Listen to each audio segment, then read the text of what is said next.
Located in the lower left-hand side of the screen, there's a gray bar that by default will say click to select, tab for alternatives, and have some other text.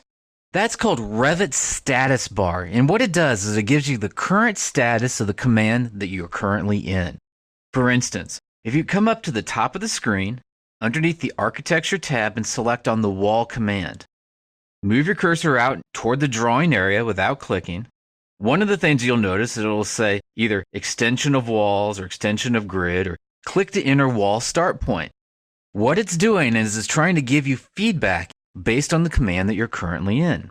In this case, it's saying click to enter the wall start point, which means it wants you to click the first location where that wall should start on the screen.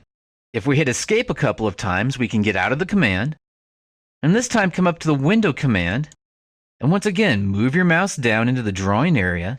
It'll tell you to click on wall to place window, and it'll give you some more information. This is the status of that particular command. So the function of the status bar is to give you an up-to-date status of the command that you're currently in so that you know what the next steps are in the placement process of whatever it is you're trying to execute.